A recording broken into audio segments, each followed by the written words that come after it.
Ya teman-teman, satu lagi murtadin ya, kita akan dengarkan sama-sama kesaksiannya. Ini luar biasa teman-teman, seorang yang telah meninggalkan Islam dan sekarang telah percaya kepada Yesus Kristus. Itu adalah mukanya, saya sengaja menutupnya supaya teman-teman semakin penasaran siapa sih orang ini, mengapa dia murtad, mengapa dia meninggalkan Islam.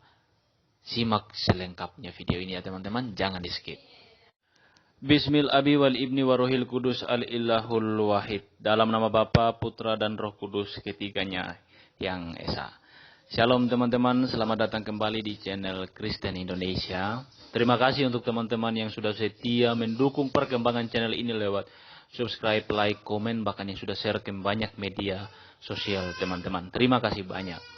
Teman-teman, mari terus kita dukung channel ini, perkembangannya lewat subscribe, bahkan share video-video dari channel ini ke banyak media sosial teman-teman, agar kabar baik, berita yang disampaikan dalam channel ini boleh menjangkau banyak orang, sehingga banyak orang yang boleh mengenal Kristus dan diselamatkan. Ya, teman-teman sekalian, sesuai dengan judul video yang teman-teman lihat, kita akan mendengarkan kesaksian dari seorang murtadin. Dulu dia adalah seorang yang beragama Islam, yang hidup di tengah-tengah lingkungan orang Islam, keluarganya Islam, semua berlatar belakang Islam. Tetapi kemudian dia menjadi percaya kepada Yesus, meninggalkan agama Islamnya, dan sekarang menjadi seorang yang setia di dalam Kristus, bahkan setia untuk memberikan kabar baik, membagikan Injil ke banyak orang. Teman-teman, mari kita simak kesaksiannya. Dan ini sangat penting bagi kita yang mungkin sudah Kristen sejak lahir, agar kita semakin dikuatkan.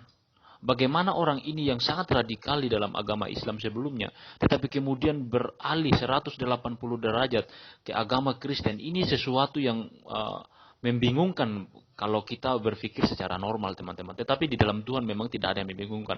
Tetapi justru itu yang membuat kita semakin berpikir bahwa mengapa mereka yang begitu radikal, yang begitu setia di dalam agama mereka sebelumnya, lalu percaya kepada Kristus.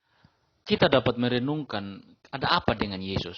Kenapa harus percaya kepada Kristus? Itu menjadi sebuah perenungan bagi kita, dan mari bersama-sama kita saksikan kesaksiannya agar kita betul-betul lebih lagi mengenal siapa Yesus yang kita sembah selama ini.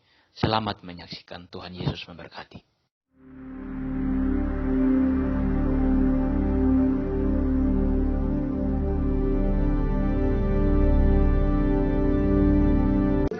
Alasan masuk Kristen apa ya? Shalom, ketemu lagi di akun kesaksian rohani aku, tentunya bersama aku, Ingvi Rizky Ramadan, di akun TikTok Ivi Lewihana. Dan kali ini aku pengen menyapa kakak Arya yang bertanya alasan saya menjadi pengikut Kristus, begitu ya. Terima kasih, dan akan saya tanggapi dengan singkat.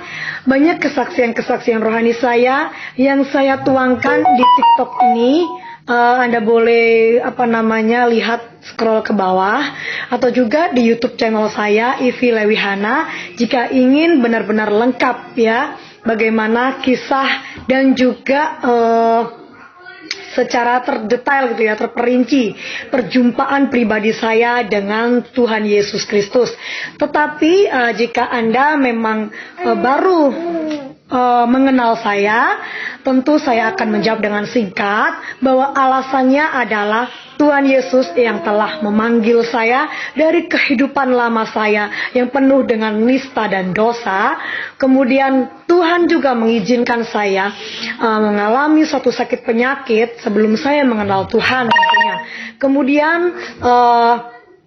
Tuhan yang menyembuhkan saya dari sakit ginjal itu, sehingga saya tidak perlu operasi. Bukan karena saya tidak mau operasi, pada waktu itu saya benar-benar tidak punya uang yang harus saya keluarkan puluhan juta rupiah untuk operasi sakit ginjal saya. Dan kemudian saya didoakan di dalam nama Yesus, kemudian saya sembuh sampai hari ini. Dan bukan hanya itu, tetapi Tuhan sendiri yang menampakkan pribadinya, menyatakan pribadinya kepada hidup saya ya lewat suatu pengalaman spiritual di mana rohnya dihembuskan di hidung saya sampai kepada kaki saya, dan kemudian saya rebah dan saya bertanya, siapakah engkau Tuhan? Karena saya tahu hanya Tuhan yang bisa melakukan hal tersebut. Dan dia menjawab, akulah Yesus yang kau hina-hina selama ini. Nah, masih banyak perkara-perkara yang Tuhan lakukan dalam hidup saya. Tetapi sekali lagi saya tidak bisa menjawabnya di sini. Anda boleh mampir ke YouTube channel saya. Atau Anda boleh DM saya. Kemudian kita boleh saling sharing ya. Sekali lagi ini adalah akun kesaksian rohani. Ketika Anda mendengar kesaksian saya berharap Anda diberkati dan saya berharap Anda boleh mengenal Tuhan Yesus. Tetapi jika tidak pun, itu tetap pilihan Anda. Shalom, Tuhan Yesus memberkati. Orang murtad kenapa masuk Kristen? Dikarenakan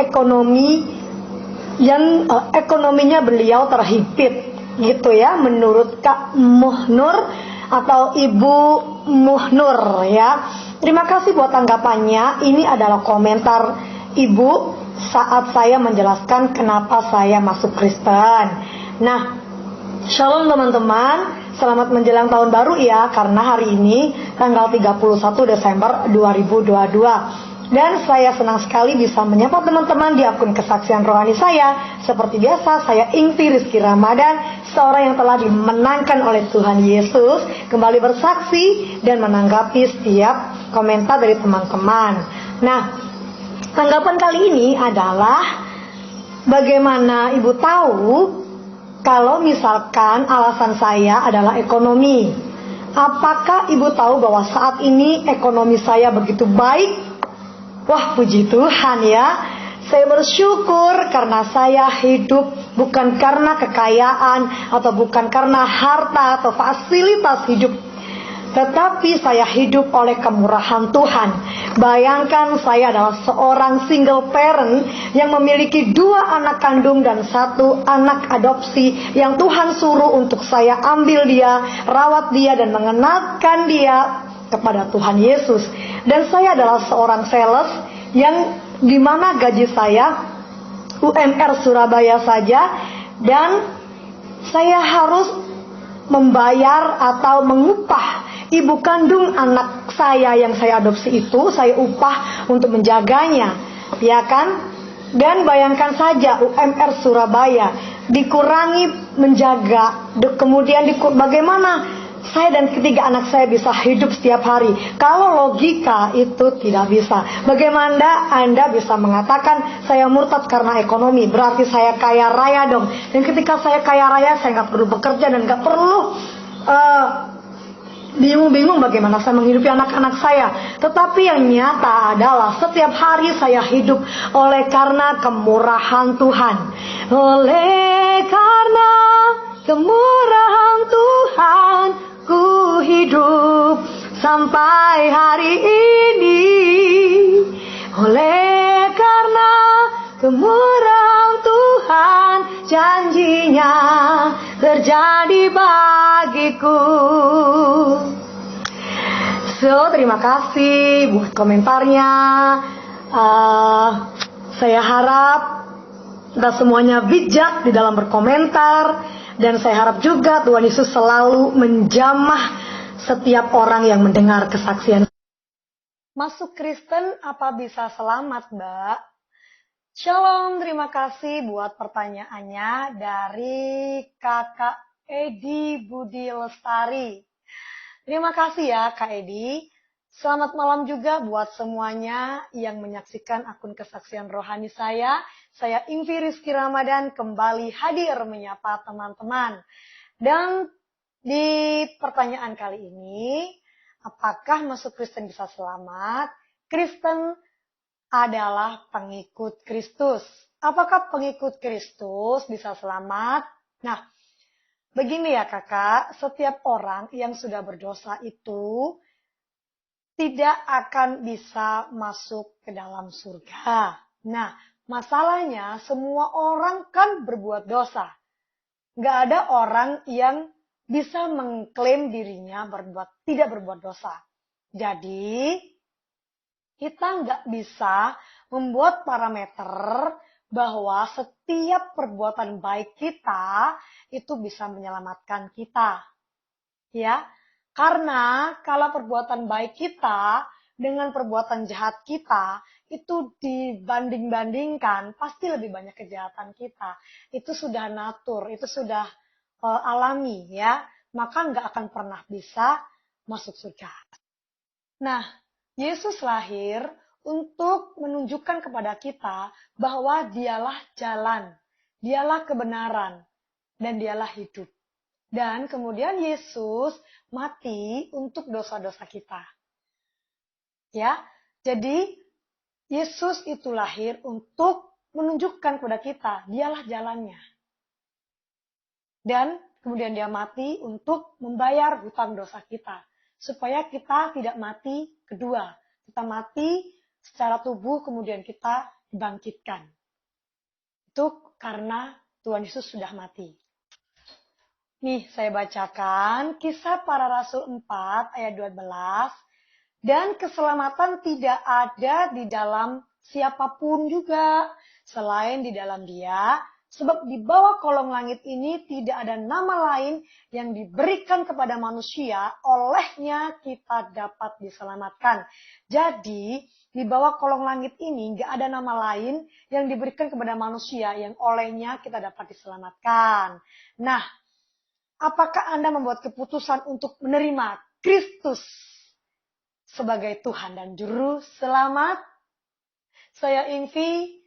Shalom, Tuhan Yesus memberkati. Selamat menyongsong tahun baru 2023. Shalom. Shalom teman-teman, juga saudara-saudaraku dimanapun kita berada. Saya berbahagia sekali masih bisa menjumpai teman-teman di akun kesaksian rohani saya.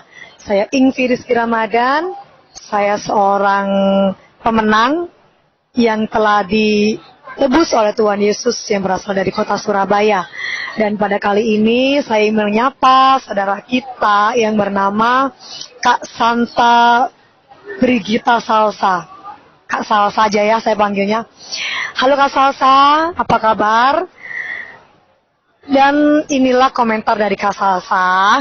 Sebaiknya jika Anda berpindah agama, baik dari Kristen ke Muslim, atau sebaiknya diam saja, jangan berkoar-koar, karena itu urusan Anda dengan Tuhan.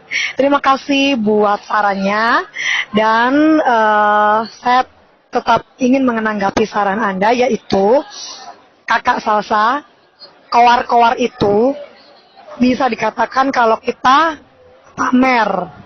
Koar-koar misalkan saya membeli mobil baru, saya memiliki villa baru, nah, koar-koar ya.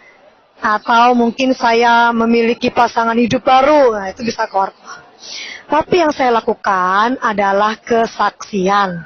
Beda dengan koar-koar. Dan kesaksian itu memang sebaiknya itu dilakukan oleh anak-anak Tuhan. Kenapa? Ya, tujuannya ialah agar banyak orang yang percaya dan diselamatkan oleh Kristus. Tujuan kesaksian adalah supaya banyak orang yang percaya kepada Kristus. Ya, yang kedua, menyaksikan perubahan hidup kita. Perubahan hidup kita yang kita alami karena kuasa Roh Kudus. Karena pekerjaan Roh Kudus. Jadi, kesaksian kita itu bukan untuk pamer kekuatan kita, tapi ada tujuannya, Kak.